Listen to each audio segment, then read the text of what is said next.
You're listening to Cowtown Connection, where we connect the people of DFW with trusted local businesses that have stood the test of time, earned the trust of their customers, and are owned and operated by local leaders within our community. We'll dive into their stories, their services, and what makes them exceptional. Sit back, relax, and get to know the businesses of the Cowtown Executives Association.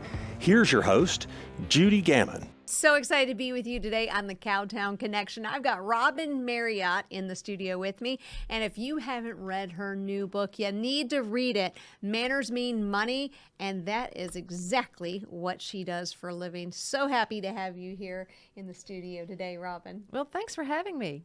Well, as a member of the Cowtown Executives Association, tell me a little bit about why you find value in being there and how some of the members have even benefited from what you bring to the table.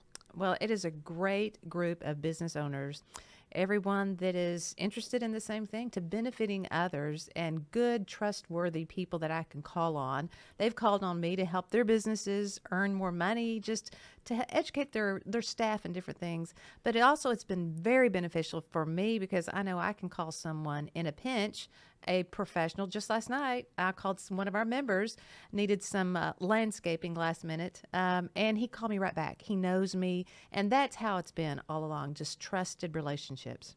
That's really what the Cowtown Executive Association is all about. And Yes. we know each other, we know each other's businesses, and we help each other grow the businesses. And it's easy because everyone's been vetted, we understand who they are, we know the people that work for them. So when we do a referral, people know, hey, this is somebody I can trust. This is somebody who comes as a referral from another business owner, because we know what bad business looks like.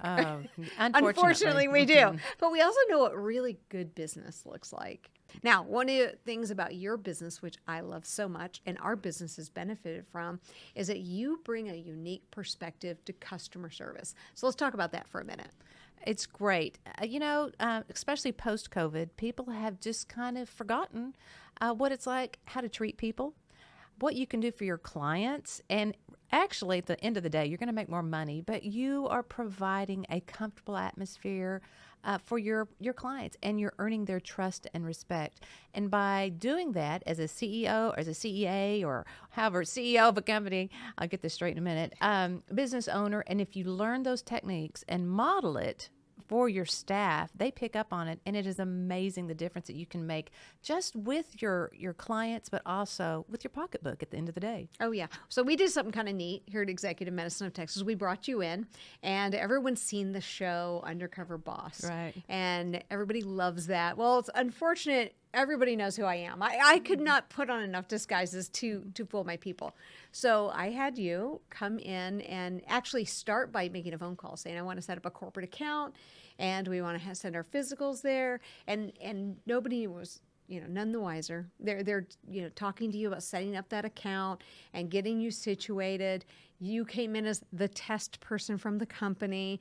You went through the executive physical process. Then I had you come back 2 other times to see different providers so that we could really see how is this process working, and how are the manners of our people, and what are ways that we can maybe tweak and better our service.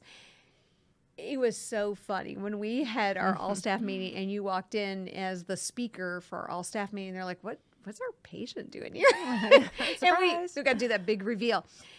But the things that you pointed out, there's no way we could have found that out had it not been for you being on the other side of that door. Because it was just a simple thing. A nurse came in and didn't identify herself as, this is my name, I'll be your nurse today, but started a casual conversation. And just that simple thing we kind of take for granted because we just make the assumption that those manners are there. And maybe that, and obviously it wasn't intentional, but maybe that particular employee, like for us, didn't even realize it. Because you just see people and maybe you just assume they know who you are, you got your name tag on or what have you. There were other little tweaks, but this is what you do. This is a good example of what you do. You don't just work for medical practices and hospitals, although you've done a lot of work for them. You go into any type of business, right. A secret shopper, or actually coming in as a coach and sitting down and giving some rule of thumb exercises for everybody to understand how to best do this. So just for the viewers and the listeners, let's go through a few of the things that you commonly talk about when you're presenting to companies. Well, first impressions are such a big deal. And I tell a business owner, first of all, let's go out to your parking lot. Your client is going to form their first impression just walking through the parking lot and then into the lobby of your building. The smells, the sounds, how that person at the front desk is greeting them. Are they the grumpy Gus that's sitting out front? And you don't want to do that because there's so many businesses that have gone under because they didn't realize what their first line of attack was doing, how they were treating customers. So just a great first impression is just huge. And then all those intricacies, how we deal with with each other, the emotional quotient, how you're reading body language, how you should position yourself, how you can become or seem warm and friendly to people. You may be a grumpy person, but you need to appear warm and fuzzy so you can earn their trust. And that's just some basic manners. And manners have changed through the years, believe it or not. And that's why it's so important. There's all these updated things, and we don't even realize it. Right. I was listening to you when you came to speak to another a group, and among these different business leaders, you're talking about just like the handshake. And sometimes that's changed, especially during COVID. You know, what does that look like? What do different handshakes mean? How long should you hold the hand? What does it mean, like, to have 3 touches with somebody, but not make them creepy touches? Right. And how does that increase the sales? There's just so many things that you don't think about. Another thing I have heard you cover, and I think this is brilliant, is the cultural differences.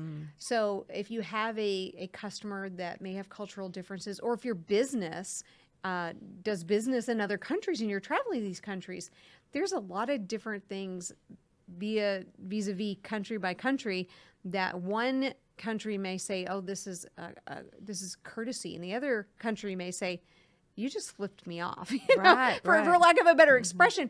But those kind of things, that kind of education, and I think this is really where the money comes in, where if you're giving that experience based on the experience that that customer is expecting and the standard that that customer has set, then that customer service goes to a whole nother level. Absolutely. And just learning a few of these things, you know, you're not expected to know everything about every country, but if you know a little bit about body language and what they will be looking for, personal space is a huge one. That's another great example. You know, are you encroaching in someone's personal space, or are they expecting that? And so those little things make people feel comfortable with you, and thus they want to do business with you. Right. Right. I love what you're doing. I think it is so important. I know that a lot of the businesses that have worked with you, different organizations that have worked with you, my organization that's worked with you on things, they've all come out saying, we should have done this sooner. It's amazing how easy it really is, but you just have to take the time and stop and be educated and learn about some of the nuances and some of the differences these days and what you can do, and then model it for your staff. And you know what? You're going to model it even for your clients and your patients, and they're going to make a difference in the world just by knowing some of these simple things. Yeah. You know, I haven't even told you this, but I was volunteering at a high school up in Dallas, underserved high school.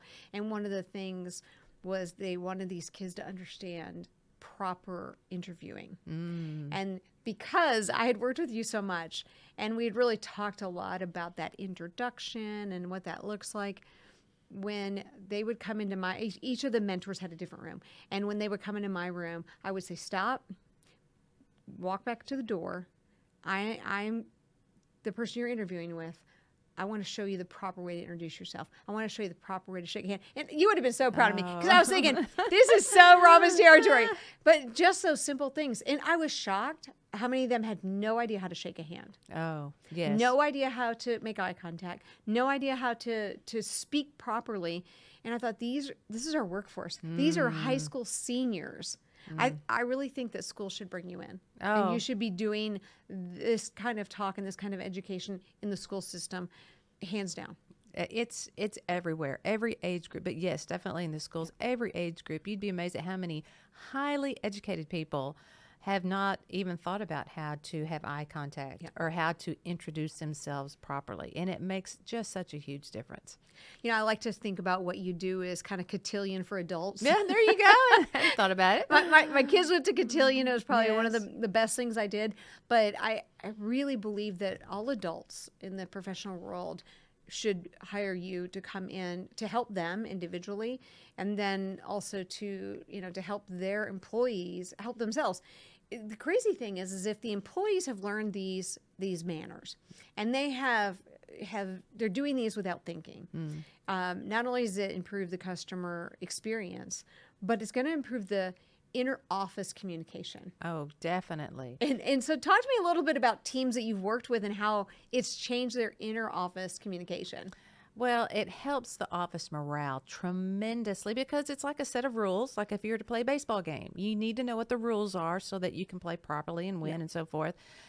So if everyone understands some of these basic courtesies that we're giving to each other, you're going to have less feelings that are hurt. You're going to have a better camaraderie. You're going to create a positive office morale. And, you know, your clients and patients, when they walk in the door, they're going to sense that. They're going to hear the laughter. They're going to sense the enjoyment that they get from each other. And it's just, hey, at the end of the day, it's all good. It makes everyone want to come back and experience the service with your company because of your office morale. So tell me a little bit about why you got into this. I mean, I know the story. So tell our listeners, yes. our viewers, like why this is your passion. You know, years ago, I actually was teaching high school, stopped to have kids. My husband went on to get his doctorate, and I thought, I am so frustrated with these big companies. I won't name any names. You know who you are.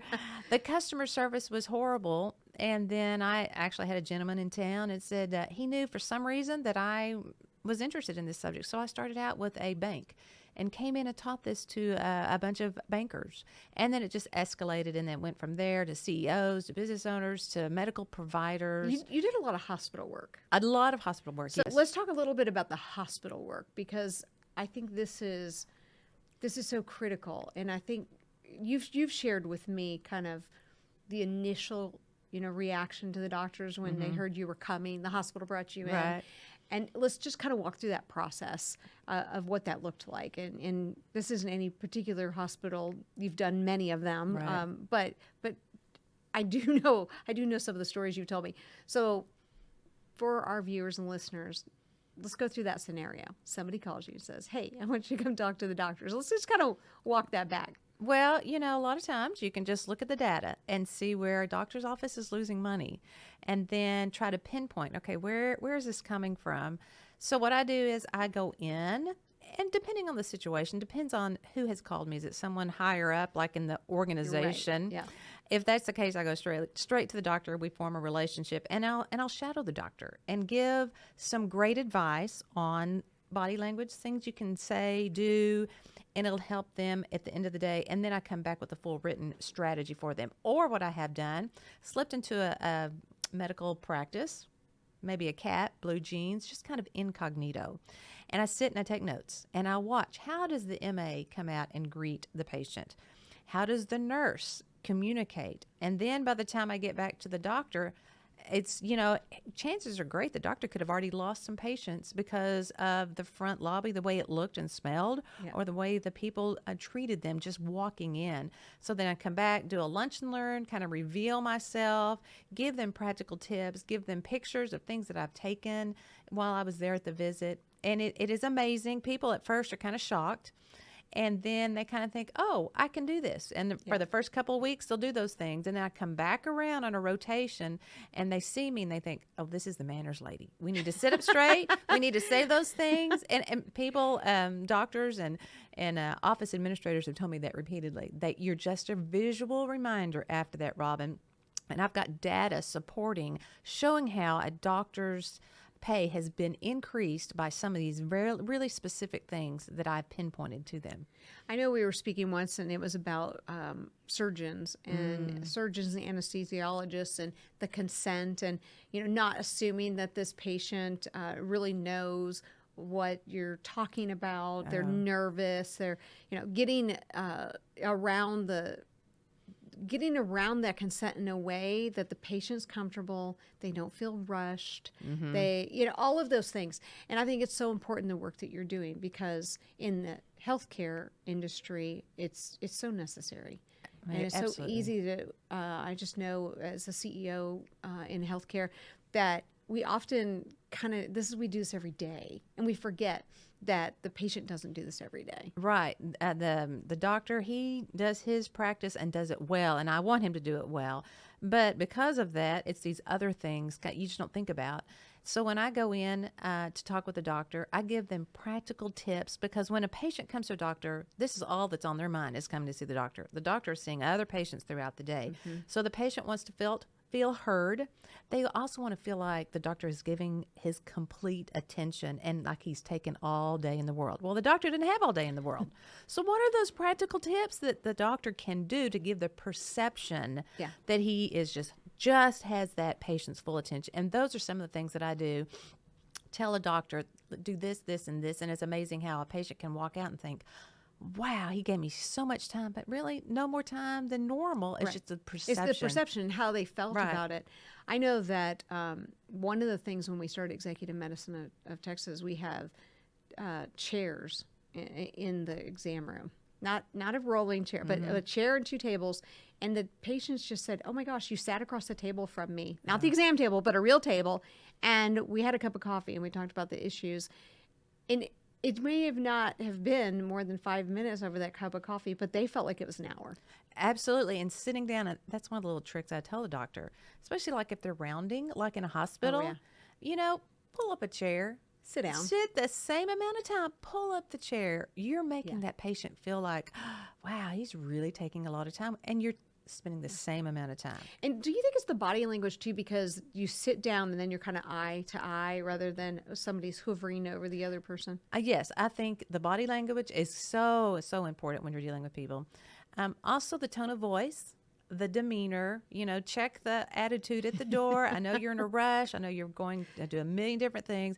Take a deep breath, just calm it down, lower your rate at which you speak too, and then having that good eye contact. And then, if you're delivering bad news, for example, oh my goodness, that's when you really need to just pause and show the concern, but say it in a loving way. And like you said before, you kind of breathe in between, because during your breaths, they're thinking of what you said. They're processing. Give them time to process. So important. But, we're talking about healthcare, but it could be anybody. It could be the plumber. It could be the electrical company, an electrician. It could be the accountant. It really is across every line of business. Absolutely. Every business can benefit from this. If you can understand as the business owner what kind of person you're dealing with and how you should respond. If you've got a loving grandmother, for example, that's your client, there's probably a different way you could relate to her and get her trust. Right. So it's these little tricks for every business. All right, I want to flip back to Cowtown Executive Association for a minute. Who invited you in? Who was your go-to? Lisa Harrington. Oh, love her. Yes. Yeah, she's great. So she's an executive coach. Correct. And what are some of the companies that you've worked with in Cowtown Executives that you're like, oh my gosh, I recently referred these people and this is kind of how it went. Can you give some examples of that? Sure. Well, Momentum Fitness. Oh, Chase. Yes, love Chase. he's great. In fact, I'm scheduled to go in and he's going to get me into shape. So, and he's another great one to refer. They all are, but with him and in any of these, you refer somebody to them. Yeah.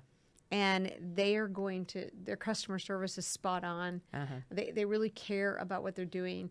And they not just are answering to, this is what I love, I think, about this organization. They're not just answering to the person that you've referred. They're answering back to you. Right. So when you refer, they know, hey, not only do I have to do a good job with this client, but I got to make Robin proud. Right. And I saw his staff up close and personal. And so that's what this is a good staff. Yeah. I'm convinced. He has great staff.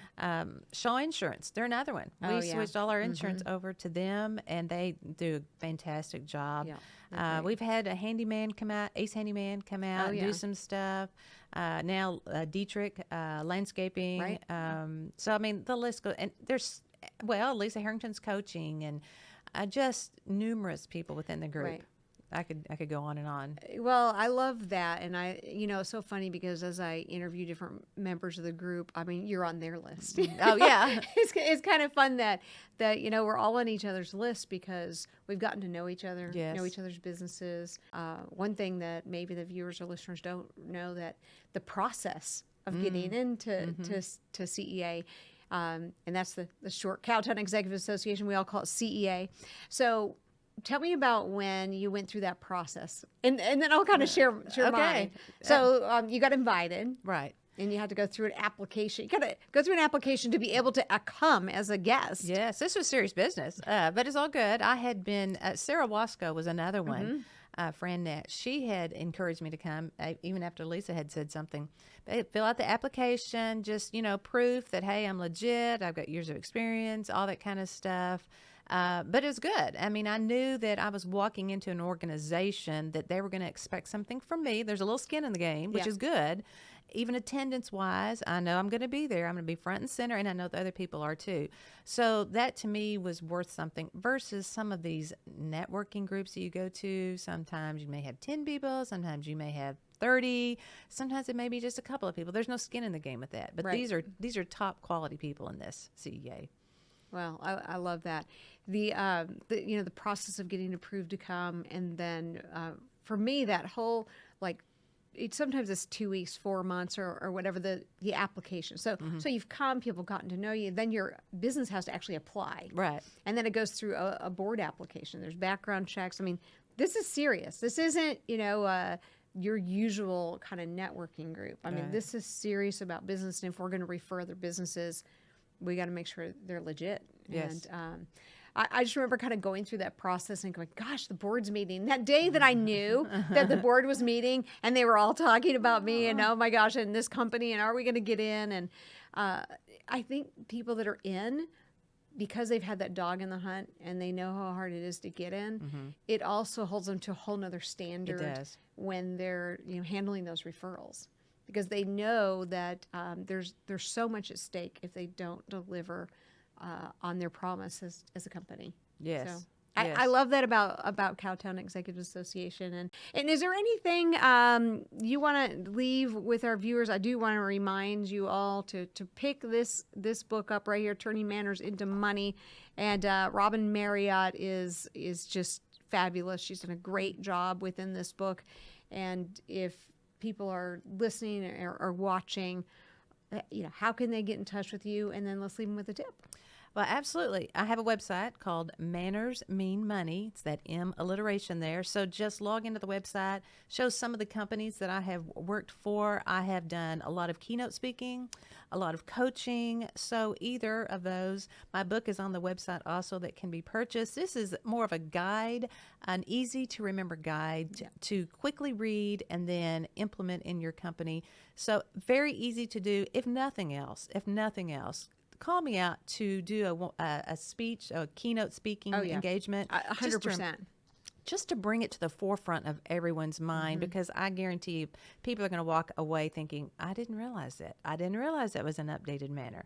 So, like I said, times have changed. So it's really easy to do. And the thing that I want to tell people is it pays to mind your manners. It does. Exactly.